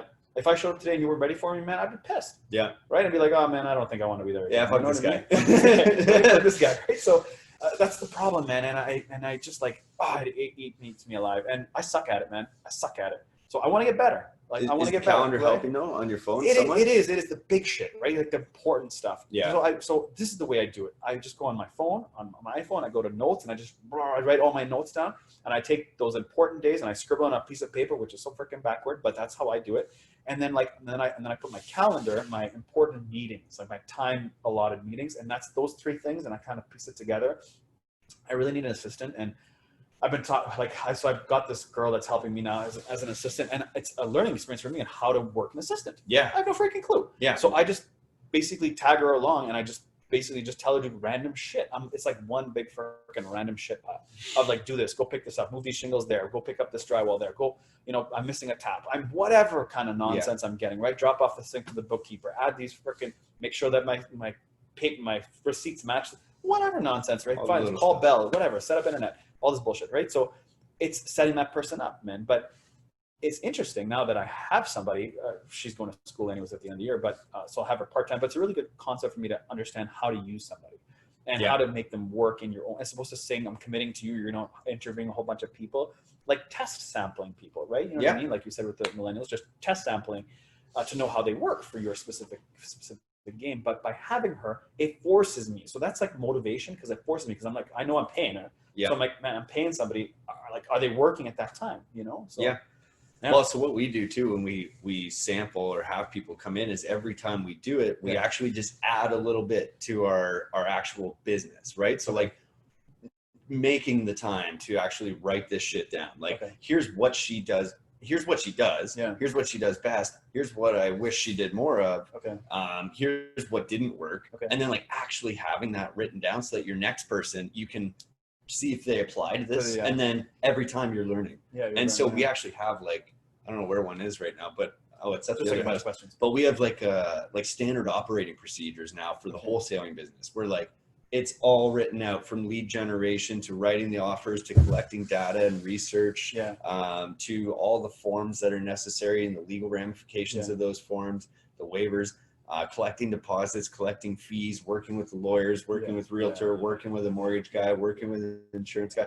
And like from the wholesaler's perspective, from the offer person's perspective, from the company's perspective. Yes. And like, it takes a bitch of a time to write all that down. But that's clean. Yeah. But if you do it kind of piece by piece, you actually end up with this beautiful document that tells you how to run it. Yeah. And then hopefully you find a meet. And you're like, hey man, here's the business, here's how you run it, let's partner. And then you give it to them. Yes. Right? Like this is what Matt and I basically did, right? Yeah. We wrote it all down and he's like, okay, it's yours, run with it.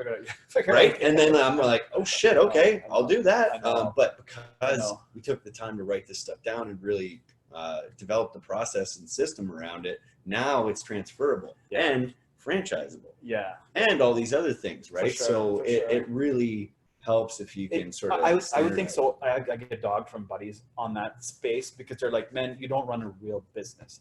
And the only way you can run a real business is by going deep. So Yeah. the deepest business I have is my roofing company and the rentals. But the rentals are so easy because real estate's so forgivable, and you get screwed up so many times and it still comes back. It's still there. It still makes money, whatever. But a business is the roofing business. I actually have a location. I've got humans that work for me. I got payroll. I got the whole deal, right? You know what I mean? That I do have a structure. But what's new for me is putting these little like silos and trying to make them all work. That is new. It's not new for me, but it's new for me to introduce someone like you into it, right? So I know how it runs. The problem with that is that how do I exit? Yeah, so that's called tacit knowledge, and it's a bitch. So that's the stuff that's it's a here, bitch. It's a bitch, not on paper. I'm not leaving anytime soon because I enjoy it, right? Yeah. I really enjoy it, so I'm not leaving anywhere soon. I'm really embracing the fact that everybody in the world, in my opinion, needs to get on multiple streams of income. They need to learn how to do multiple businesses. I mean, that's just a freaking no-brainer. Yeah. You guys are doing it. That's the only way to make money. I don't think there's any other I way. swear to God, it is. Because like when you look at a salary or something, especially without an education. Let's back that up. Yeah. Well, Yeah, but I'm even not with an educated. education, man. You know? Like, dude, I've got a degree, but like, I don't. But here's the thing. Yeah. Like, if I go give you a $200,000 salary, is that the same as making $200,000 at all of your businesses? It's not. It's not the same fucking thing. It's not. Like, It's it not. really is not. And It's you're not. chained, and That's oh man, it's quality of life, right? It's quality Yeah. of life and it's growth. You don't grow if you're not learning. And I mean, like, I don't know, man. You can be really good at systems and all that stuff, but to me, that's just so fucking boring. And like, pay somebody to do that. Oh my God. Yeah, exactly. That's Yeah, not just- what we're just- good at. Just pay it out. no, I'm not good at that, man. I'm just good at like, I just like the creation of businesses, and I like the way it goes. That's why I'm like really excited for you guys and the way it's going, the way it's been going, right? You know what I mean? And how it's growing, and like, it's not just us. It'll be you guys watching and you guys listening. You have a business, and I'd like to hear about it. Yeah, you know, right? me too. I'm sure Adam wants to hear about it as well, and get on here and kind of explain your spiel. But I think, man, like, growth is the most important thing. I just cannot stop growing, man. You cannot stop growing. As lazy as we get, because we all get lazy.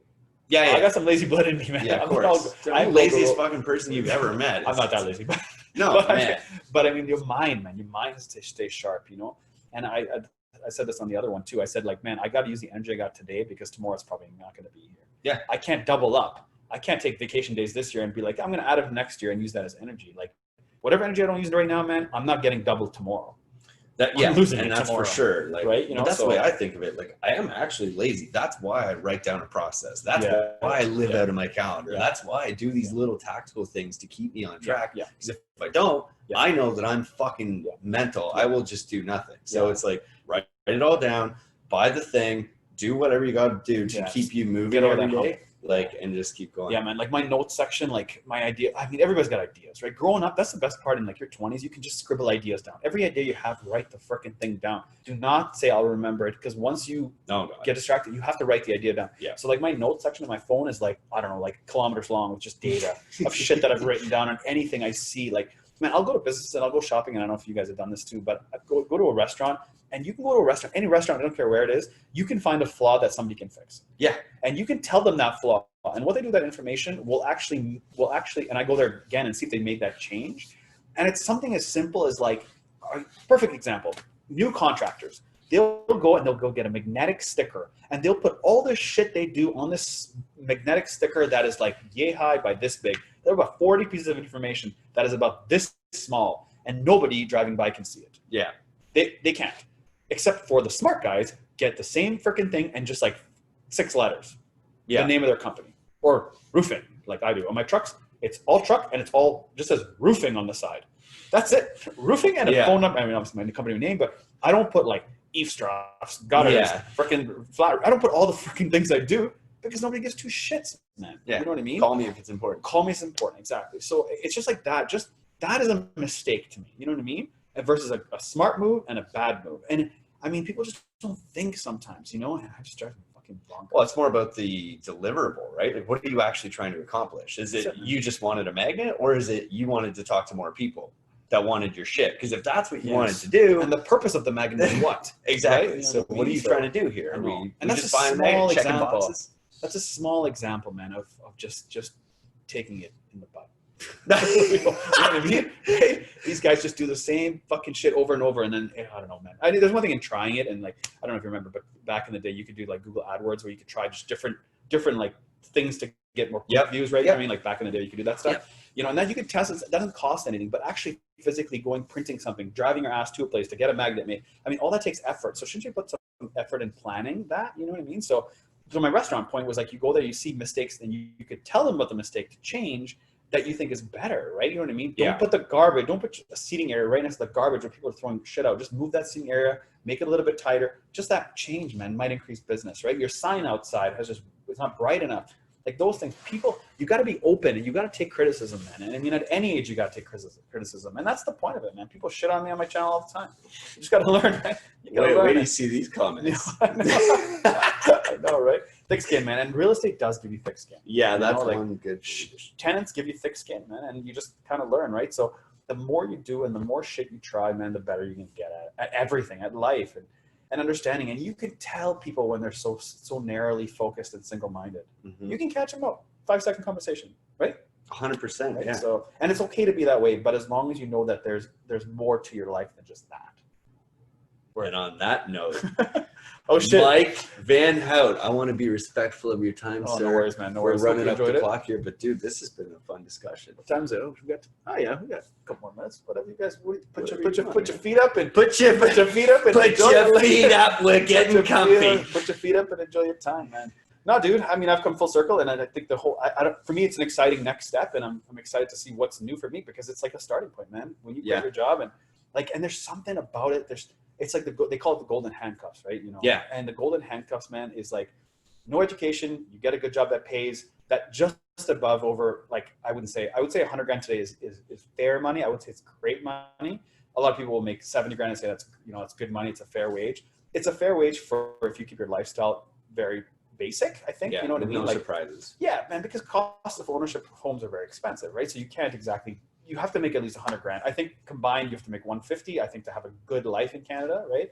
So I think for me, it's about getting full circle the next step. So I left that job. So right now I'm like figuring out what's the next for me. So I'm like a freaking baby, man. I'm a baby. I have no idea. I mean, I've done all these businesses, but I have no idea what the future's going to hold. And neither do you, right? Nobody knows, right? No idea. So I don't know that I've finished life because I don't have it at all. I just come full circle for the real estate part. So that's new and exciting, but I just feel like it was I just want people to know that it was as fun in the growth is as fun, actually kind of more exciting than going full circle. Now that I'm full circle, man, my job is done. I've done it. Yeah.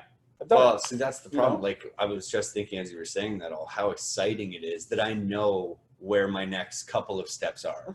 I know where it is. I can see it. And like, I reasonably know how to get there, which is like, that's fucking exciting because now I can chase the path. Yeah. But once you've got that thing accomplished, Done, man. it's I'm done. like, I'm done. shit. I'm done. But the funny part is this is the craziest part is that people want to learn from me. They want to learn how to get there, right? But it's like the chase, man, right? It's like once a cat gets the freaking mouse, he's bored, right? Yeah, it It's doesn't even need to kill it. Just fucking let it go. Like, okay, I got like you. I got it, right? So it's exciting. So I get the dissecting number guys, and the only reason I'm hammering on these guys is because that seems to be the freaking majority of people that hit me up are all like questions about numbers, and I'm like, dude. And every time they ask me that, I'm like, just ask somebody else or go to somebody that. Because I'm like Somebody that cares. Somebody that cares. I'm like, you want to learn mindset and what you have to think about it? I'm the guy. I love that shit. That to me is like the game. And opening up multiple businesses, that's my two areas that I really like. But numbers and all, I could care less, man. I can care less when I'm opening up a business and I'm taking over a business, right? So just quickly, I want to talk about last thing as well is a lot of guys are selling their businesses. There's a lot of dudes that are like, the way life goes is that they ramp up a business, and then like you fundamentally get your business at a good level, and then like the business kind of goes up. If you don't have kids to take it over, it kind of just freaking puddles there, and then it goes down like this, and then like over time goes like that, and it stabilizes, right? So there's a lot of businesses out there that are like this, that are run by guys in their 60s, 70s, and 80s because it pays the bills, it keeps everybody happy, the guy's employed, but it's a day-to-day, same old boys club game, right? So these businesses are going to be taken over by guys like us. There's just no doubt, right? So there's an opportunity there for guys that want to take their business to the next level, and they have energy, but they just need new blood. So the point of the story is that this is the first time that I can recall in history where old dudes are actually learning from young dudes. Never has it ever been that I was always looking up to older people my whole life, man. I was always trying to get guys learn from guys older than me. But right now, I'm trying to learn from guys younger than me. Yeah. That just the way it is, man. You know what I mean? Like there are things you can get, fundamental core principles you can get from older people for sure. But the way the world is today, man, I'm trying to learn from the youngins.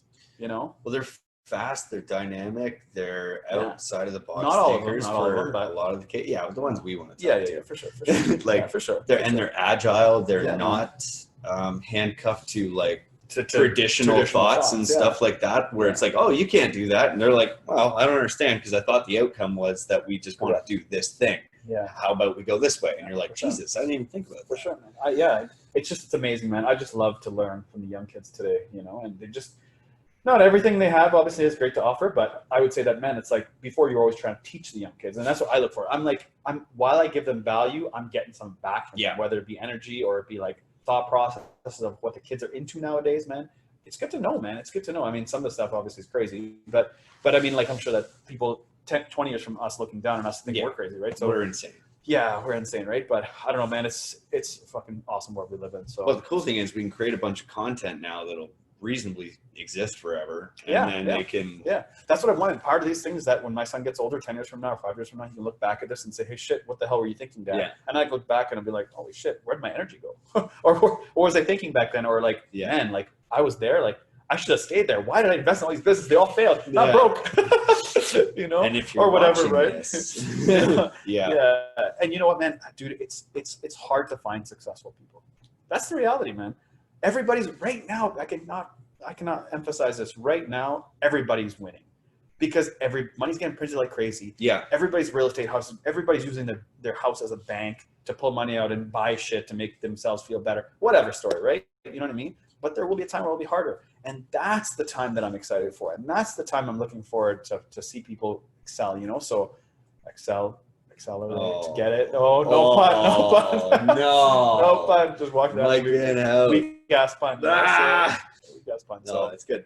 But no, I think you're right, man. Like it's tough to find successful people, but again, we have ways to do it. right now we do. Who starts a fucking podcast when nobody's looking? Yeah, I know. Or nobody's listening. Nobody is listening. Nobody's listening, man. I started this so I could sit here and talk to man, successful people. It's a good way to do I it, right? called it Mic'd Up Millionaires because hopefully I can trick you into the idea that this is going to give you a platform to share. For sure. You're going to give 100%, back. 100%. And really, I'm just trying to meet more fucking interesting people. Yeah, dude, It's all a trick. It's a trick, but at the same time, I know that. I mean, in the sense that, like, listen, man, there'll be some of you might interview 5 times from now, 5 interviews from now, and then be like, hey, man, you know what? Mike was talking about something off camera with you, and then it connects, right? You know what I mean? It connects. And dude, you know, the old school way of thinking of like, man, and like some people probably don't like, and I worry about like sharing dollars, right? Dollars and cents and stuff like that. But now it's so like, oh, who cares? It's money. You come to my house and you try to rob me at gunpoint.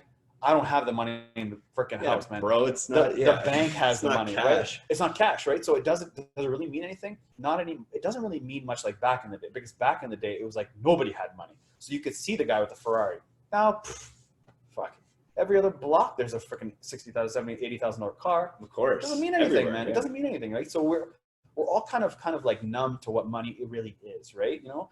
So from a money perspective, obviously we want to get to the dollar amount. It's cool, but then once you get it, it's like whatever, right? You know what I mean? But there will be an opportunity for you 5, 6, 7 podcasts from now, somebody you meet that'll connect. So the connections, man, is to me the value. For me, that's the most valuable thing in the world. That's because like these people, and especially if we get to engage long form like this, I get to learn a lot more about how you're thinking, right? You get to somewhat question me as well on my thoughts, but like for me, this is a sick platform. And a lot of people actually have DM'd and got a lot of value out of these conversations, but make no mistake, it's for me. Yeah. And good, so selfish to say it. I don't give a fuck. No, I fucking love it, dude.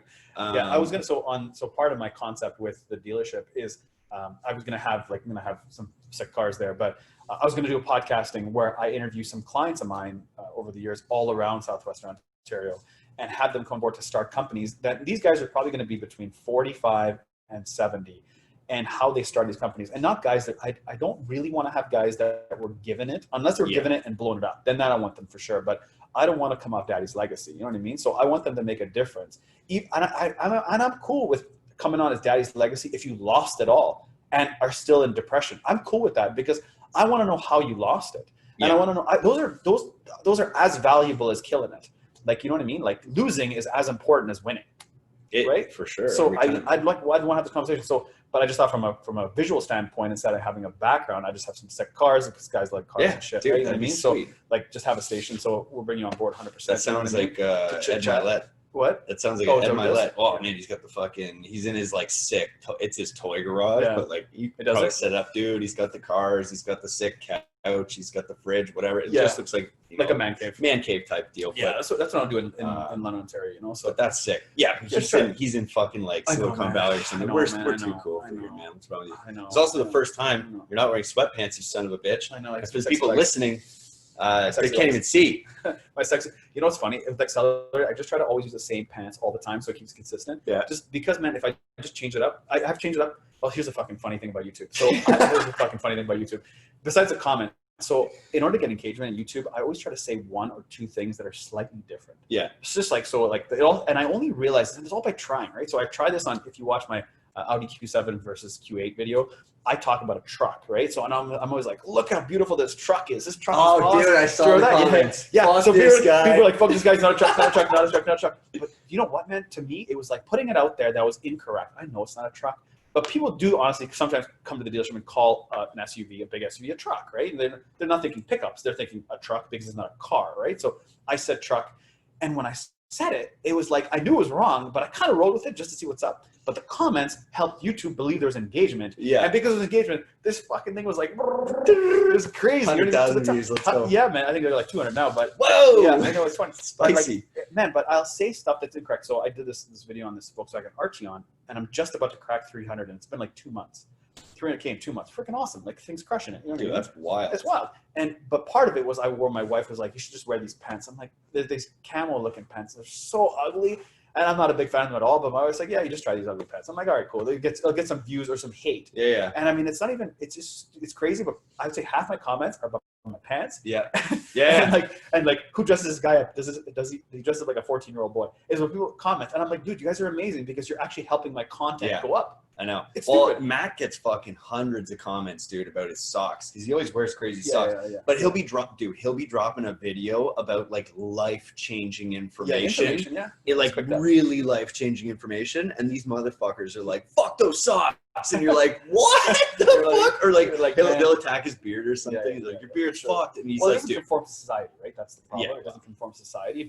And also, man, I think that everybody wants to be in like the advanced level. Like, I'll be the first one, man. If I go to a go-karting event and I'm like, they're like put beginner or like intermediate or advanced, and I'm like advanced for sure. Oh, but I know for a definitely fact I'm not advanced. Not advanced. My mind is advanced, but my skill driving, is yeah." How probably many times have you been in a go-kart? go-kart you know? compared to the guys that do it every Yeah. day, right? Or like dirt bike jumping and shit. I'm like, no, man, I'll stick to beginner. You know what I Yeah. mean? But we're all trying to be the best we can. So we're always trying to aim high, right? So I can see that some guys are like, if they hear anything that they did not already know, they're always hating, right? So. Yeah.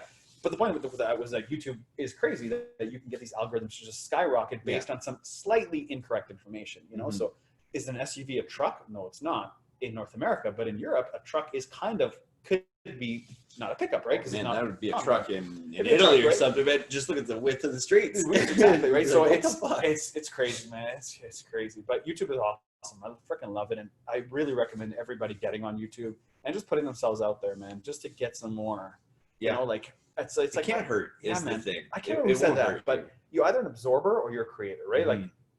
and I mean, I really don't. It's funny. I don't even really watch any other car channels because I don't want them to sway how I Yeah, think. You know, That's what a I mean? good plan. And I don't. And you said Eddie. I've heard of his name once because of an Andy Frisella, I think is his name. Yeah, Andy Frisella. Frisella, They're whatever, yeah. buddies. They're They buddies, hang out right? Yeah. sometimes. So I think that's the only I've heard. I've also only seen three videos ever, and I think all three of them had the two of them. The two of them, together. yeah. So, So- probably it's one of the two. Even I don't even know. It might actually be Frisella's garage. Yeah, Fucking well, knows. who knows? But I just think, man, it's when you watch other people's, it's good to get information, but then it just gets you in this like rut where you're like, Yeah. don't know if you're doing this correct, so it stops you from doing it, and that is a problem, right? So if you get too caught up in somebody else's stuff, just cut it off there and just do your own, because your Yeah. one's never going to be as good as the pros, especially starting off, right? So you kind of have to start off really shitty and then get better as time goes on, right? So For sure. yeah, man. So All right, bro. Well, Hope you with guys that all liked it. being said, just fucking do more, you guys.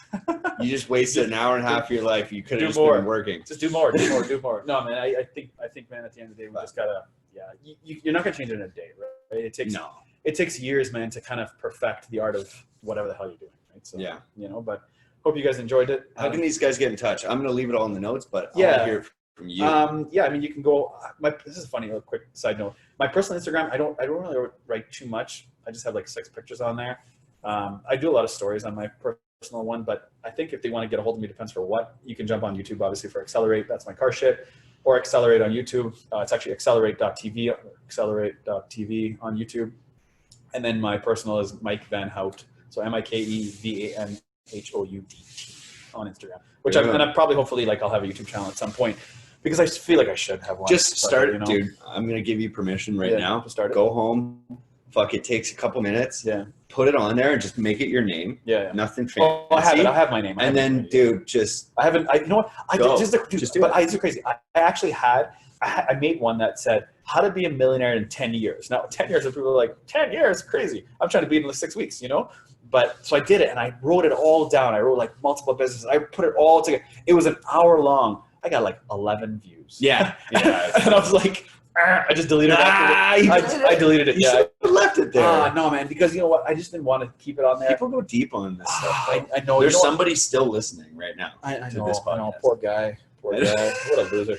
Yeah. What a loser. But no, man. You know what? I will get, as I do more of these, I think that it'll maybe grab some more people, right? The leaves will grab Well, some more people. the difference is, though, and I mean, obviously I don't do any production value really. Like, this is going to go up super raw. Yeah. But you know what? This video is going to get somewhere between 150 or 200 views. So like right now.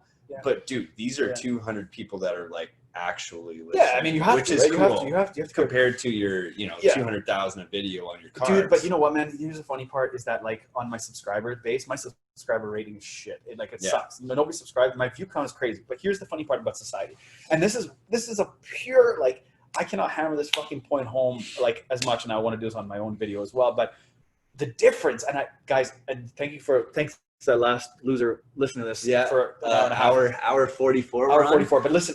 This is the hammer point I want to tell you. Okay, people ask me all the time how many subscribers you have. This is a common theme. People ask me, but here's the best part about it. It doesn't mean shit.